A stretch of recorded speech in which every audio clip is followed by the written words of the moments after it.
Okay, you fantastic, brilliant, amazing, delicious, wonderful coach, you. I have a question for you.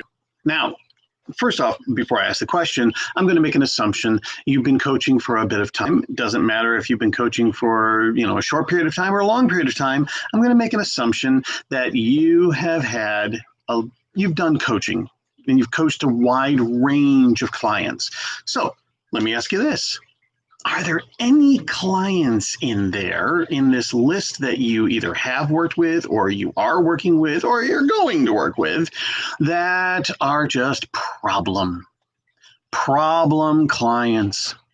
They're obstacles, they're obstinate, they're stuck, they won't go anywhere, they won't offer you anything. You give them these wonderful directions and you ask these beautiful, powerful questions and they just sit there and they go, I don't know. Or they just, prove yourself to me and all that stuff. I mean, we all have come across those challenging clients. And I know that there's a response that's surging in you that says, fine, you don't want to work with me, I don't want to work with you. Get out, go away. Okay, now that may be an option. Maybe you do that. I don't know.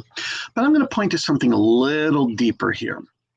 First off, you've all heard, I'm going to assume you've heard the phrase something like, don't coach the person, coach the problem. I'm sorry, reverse that. Don't coach the problem, coach the person, right? So that's part of where we get stuck, is that the client is stuck in the problem.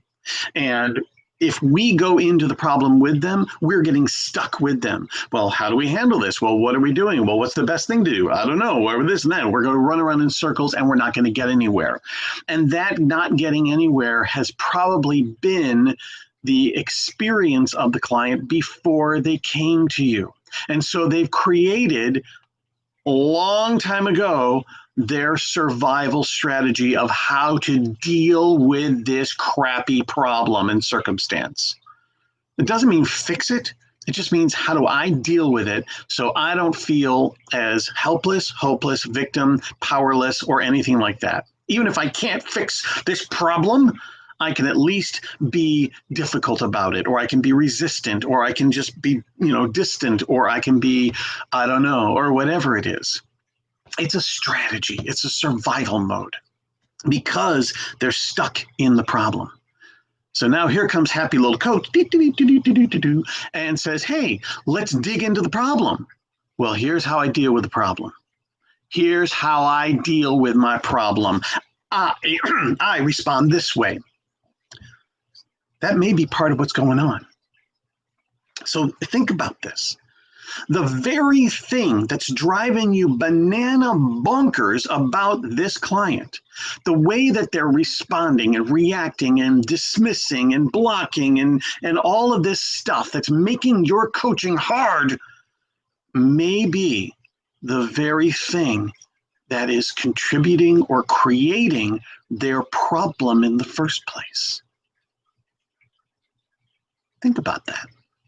I mean, what comes up for you just in that recognizing, the very thing that's creating a problem here between me and my client may be the very thing that's creating problems with the client and other things in their life, including the very topic that they are there to be working on you with. That could be it.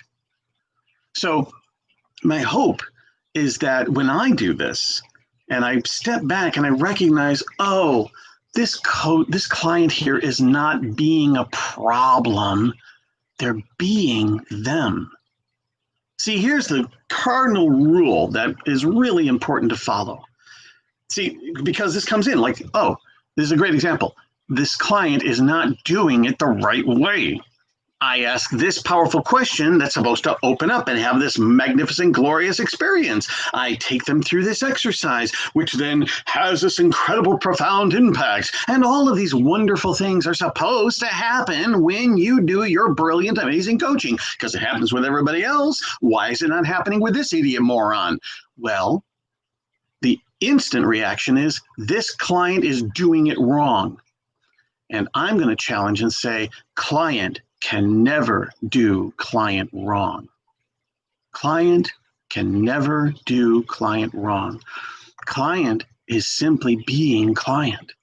If you've got a difficult, obstinate, frustrating, blocking, parrying, deflecting, shutdowning, whatever kind of client, that's the client. And that's what's showing up. And so instead of dealing with the problem, go to working with the client. Let your curiosity go into what their experience is like.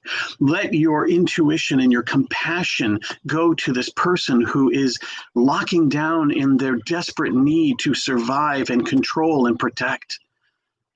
They've done a great job of revealing their default mode, and they're telling you indirectly, this is what the problem really is. Yeah, I'm supposed to be more productive here, and I really wish I could get more done there, and this is a problem in my life here, and these relationships, and blah, blah, blah, blah, blah. What the surface topic is about coaching. But they're telling you indirectly, this is what the real problem is. Maybe not entirely revealed, but it's opening that little door. So now you get to go down that pathway. Try it. Let go of how it's supposed to be and go into your client and go into that obstacle and that block and that deflection. Go into them. If that doesn't make complete sense, you can always contact me. I'm happy to help. My job here is to help coaches just like you get through those blocks, get beyond that standard place, and really, truly show up as the coach you are brilliantly here to be. So check out my website, bedo.org. You probably already have. If not, keep coming back there. More great stuff like this video and more keep popping up. And you can always contact me for more help. Until then, happy coaching.